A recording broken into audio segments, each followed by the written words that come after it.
ஆண்டவர் இயேசு கிறிஸ்துவில் மிகவும் பிரியமான அருள் பணியாளர்களே, அருள் சகோதரிகளே, அன்பார்ந்த நார்னபாளையம் பங்கு மக்களே, அன்பார்ந்த குழந்தைகளே, இந்த தவக்காலத்தில் அருமையான விவிலிய பகுதிகள் நமக்காக கொடுக்கப்பட்டிருக்கின்றன. அவற்றிலிருந்து நிறைய பாடங்களை நாம் கற்றுக்கொண்டு நம்முடைய வாழ்க்கையை மாற்றிக்கொள்ள வேண்டும். இன்னைக்கு செய்தித்தாளில் முதல் பக்கமே கொடுத்திருந்தது, 2024ஆம் ஆண்டில் 1540 பேர் தமிழ்நாட்டில் மட்டும் கொலை செய்யப்பட்டார். 1540 பேர் தமிழ்நாட்டில் மட்டுமே கொலை செய்யப்பட்டிருக்காங்க. அப்படின்னா மற்ற மாநிலங்கள்லாம் எடுத்தால் இந்தியா ஃபுல்லாக எவ்வளோ பேர் கொலை செய்யப்பட்டிருப்பார்கள்னு நினச்சி பார்க்கணும். நம்ம நல்லா இருக்கணும்னு நினைக்கிறோம், அடுத்தவங்க அழிஞ்சு போகணும்னு நினைக்கலாமா? நினைக்கக்கூடாது தானே. இன்றைக்கு இறை வார்த்தையில் 2 வாசகத்திலும், முதல் வாசகத்திலும் நற்செய்தி வாசகத்திலும், வாருங்கள் அவனை கொன்று போடுவோம். நற்செய்தியிலே அப்படி வருது, வாருங்கள் அவனை கொன்று போடுவோம். முதல் வாசகத்தில் பொறாமையால் கொன்று போடுவோம். 2வது வாசகத்தில் சுயநலத்தினால அவன் சொத்து நம்முடையதாகிவிடும், உடனே கொன்று போடுவோம் அப்படின்னு இருக்குது பாருங்க. யோவான் எழுதிய முதல் திருமுகத்தில் சொல்லி இருக்கிறது, உண்மையாக கொலை பண்ணவங்க மட்டும் இல்லை, யாரெல்லாம் சகோதர சகோதரிகளை வெறுக்கிறார்களோ அவர்களெல்லாம் கொலைகாரங்க தான் அப்படின்னு சொல்கிறார் அவர். இவங்க எனக்கு பிடிக்காது, இவங்க முகத்திலே முழிக்க மாட்டேன், இவங்க அழிஞ்சு போகணும் அப்படின்னு நீ நினச்சினா நீ கொலைகாரி தான், நீ கொலைகாரன் தான். பாருங்கள், அந்த வெறுப்பு தான் கொலையில் போய் முடிகிறது. பாருங்கள், நேரம் இருந்தால் நீங்கள் எல்லாம் வாசித்து பார்க்கணும். தொடக்க நூலில் 37லேருந்து 50 வரைக்கும், அல்லது நம்முடைய ஆப்பில் போட்டு கேட்கலாம், அல்லது யூடியூப்லேயும் பார்க்கலாம். முதல் புத்தகம் பைபிளில் தொடக்க நூல் ஜெனசிஸ், அந்த புத்தகத்தை நீங்கள் வாசித்து பார்த்தால் மிக மிக பயனுள்ளது. யோசேப்பினுடைய பழைய ஏற்பாட்டு யோசேப்பினுடைய வாழ்க்கையை நாம் தெரிந்து கொள்வோம். பாருங்கள், நம்ம குடும்பங்களில் நடக்கிற மாதிரி தான் 37ஆம் அதிகாரத்தில் இன்றைக்கி நம்ம வாசிக்க கேட்டோம். என்னென்னா, யோசேப்பு தான் 12 பிள்ளைங்களில் 11வது பிள்ளை. அதுக்கு பிறகு பெஞ்சமின். அப்போ யோசேப்புக்கு அப்பா ரொம்ப அன்பு காட்டினார். கடைசி பிள்ளைன்னா நிறைய பேருக்கு அப்பாவுக்கும் சரி அம்மாவுக்கும் சரி கொஞ்சம் அதிக பாசம் இருக்கும்னு பேசிக்குவாங்க. அது போல தான் அப்பா அவர் என்ன பண்ணார், அவன் மேலே பாசம் கொண்டு ஒரு கலராக ஒரு ட்ரெஸ்ஸு, இதை பார்த்த உடனே மற்ற 10 பேருக்கு எரிச்சல். அதை பார்த்தாவே இவங்களுக்கு இன்னும் கொஞ்சம் பிடிக்காமல் போகுது. இதெல்லாம் என்ன வாசித்தோம், இந்த 10 பேரும் அண்ணனுங்க செஞ்ச தப்பெல்லாம் யோசேப்பு அப்பா கிட்ட போட்டு கொடுத்துருக்குறாரு வேறு. அதனால் வேற கோபம். இது போதாதுன்ட்டு இன்னும் கொஞ்சம் 2 கனவு பாருங்கள். முதல் கனவு, நம்மெல்லாம் வயலில் அறுவடை செஞ்சுக்கிட்டு இருந்தோம், எல்லாத்தையும் கட்டுக்கட்டாக கட்டிக்கிட்டு இருந்தோம். 12 கட்டு இருந்தது. அதில் என்னுடைய கட்டு மட்டும் ஸ்ட்ரெயிட்டாக நின்றுக்கிட்டு இருந்தது. உங்களுடைய கட்டுக்கள் எல்லாம் வணங்குச்சு. அப்படின்னா என்ன அர்த்தம்? நான்லாம் உங்களுக்கு தலைவனாக போகிறேன் அப்படின்னு அர்த்தம். அது சொன்னார். இன்னொன்று அதே போல் இன்னொரு கனவு வந்தது. அந்த கனவில் என்னென்னா, சூரியன், சந்திரன், விண்மீன்கள், நட்சத்திரங்கள் இது எல்லாம் சேர்ந்து ஒரு விண்மீனை வணங்குகின்றன. அது யாருன்னு கேட்டால், நான் என்னை வணங்க கண்டேன்.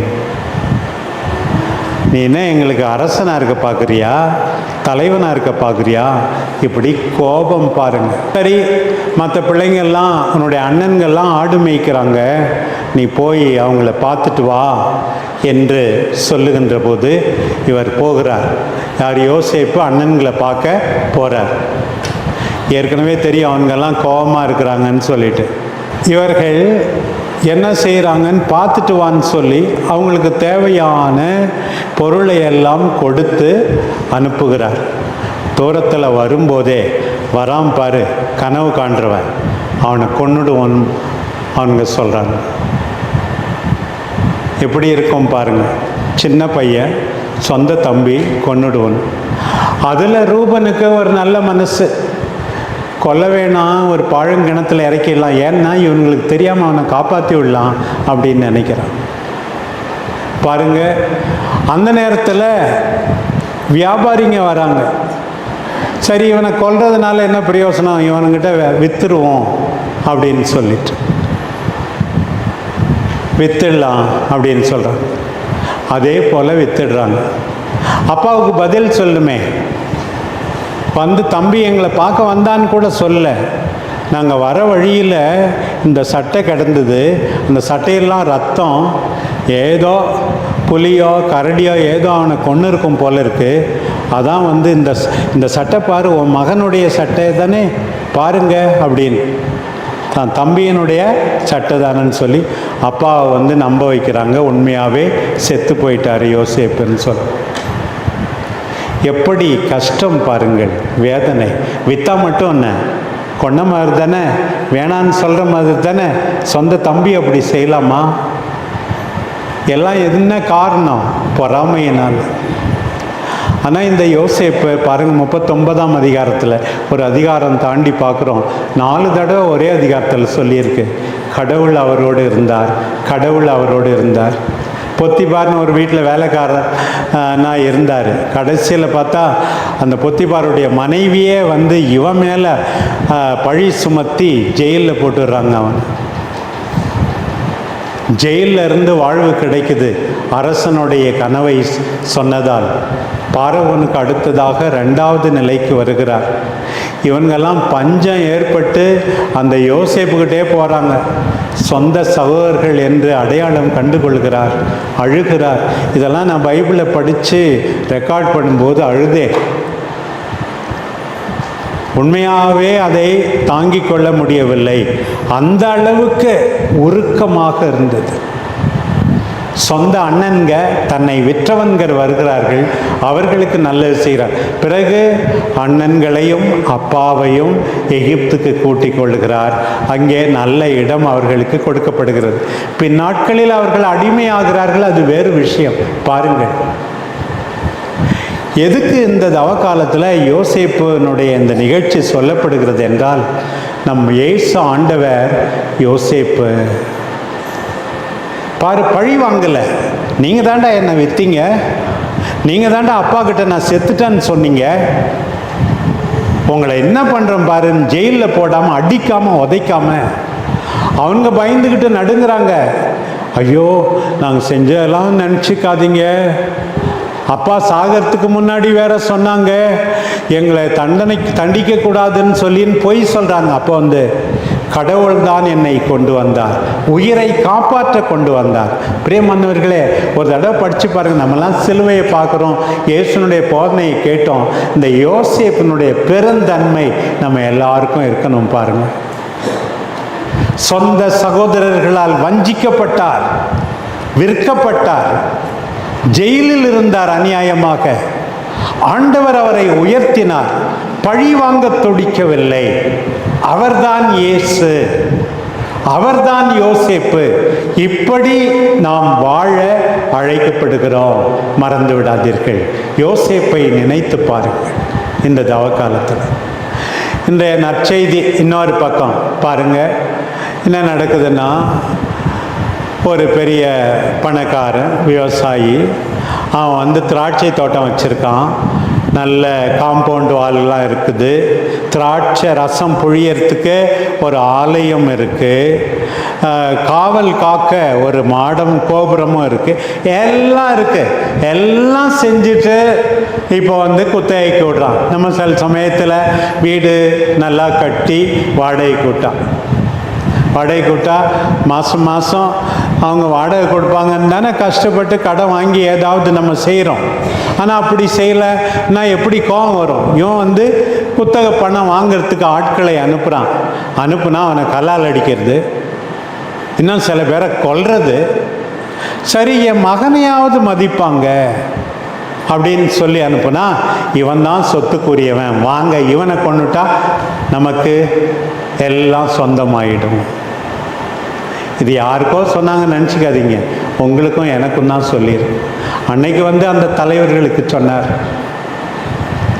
இன்றைக்கு உங்களுக்கும் எனக்கும் சொன்னார். நிலத்தை கொத்தையை கூட்ட மாதிரி, வீடை கட்டி வாடகை கூடுற மாதிரி உங்கள்கிட்ட எல்லாவற்றையும் ஒப்படைத்திருக்கிறார் கடவுள். அவருக்கு நீ வாடகை கொடுக்க வேண்டும், குத்தகை கொடுக்க வேண்டும், எனக்கு தான் எல்லாம்.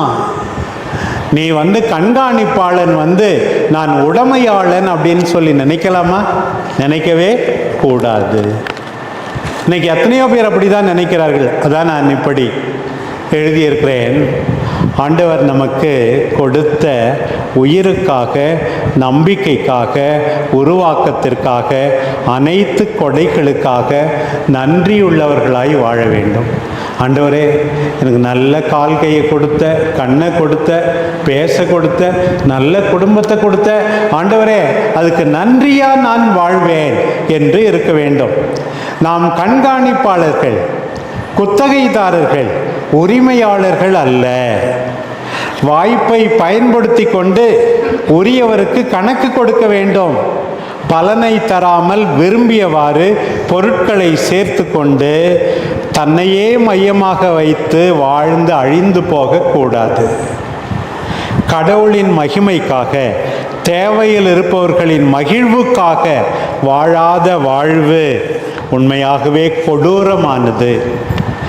எல்லாம் எனக்கு என்னும் மனநிலை பல்வேறு பாவங்களுக்கு, அநியாயங்களுக்கு, அட்டூழியங்களுக்கு காரணம். இன்றைக்கி எல்லா தப்புக்கும் காரணம் என்ன?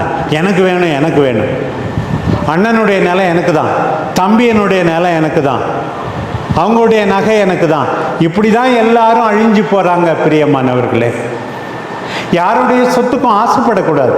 நம்ம ஆண்டவர் எவ்வளவோ நமக்கு செய்திருக்கிறார். மகிழ்ச்சி கிடைக்குமா? நிச்சயமாக கிடைக்காது. சீக்கிரம் எங்கேயாவது அடிபட்டு சாவ. இப்படி அடுத்தவங்க பொருளுக்கு ஆசைப்பட்டீங்கன்னா ஏதாவது ஒரு தீராத நோய் வந்துடும். இதெல்லாம் வரலனாலும் மனசில் நிம்மதி இருக்காது. யாருடைய சொத்துக்கும் ஆசைப்படாதே, யார் மீதும் பொறாமைப்படாதே. கொடைகள், திறமைகள் எல்லாம் எதற்காக? அன்பு செய்ய, பணிபுரிய. கடவுள் நமக்கு கொடுத்ததெல்லாம் அன்பு செய்ய, பணிபுரிய. சுயநலத்தோடு நமக்கு இஷ்டப்பட்டதை தேடினால் அந்த திராட்சை தோட்ட குத்தகைக்காரர்களை ஒத்திருக்கிறோம். விளைவு அழிவுதான். முழுமையாக தம்மையே அர்ப்பணிக்கும் நம் ஆண்டவர். நற்கருணையில் நம்ம அதைத்தான் பார்க்கிறோம். இதை வாங்கி உண்ணுங்கள், இதை வாங்கி பருகுங்கள், உங்களுக்காக கையளிக்கப்படும் என் உடல், உங்களுக்காக கையளிக்கப்படும் என் ரத்தம். பொறாமைப்படாதீர்கள். எல்லாம் வேண்டும் என்று பேராசைப்படாதீர்கள். சொத்துக்காக அலையாதீர்கள். அன்பு செய்யுங்கள், பணிபுரியுங்கள். ஆண்டவர் உங்களை நிறைவாக ஆசீர்வதிப்பாராக. ஆமென்.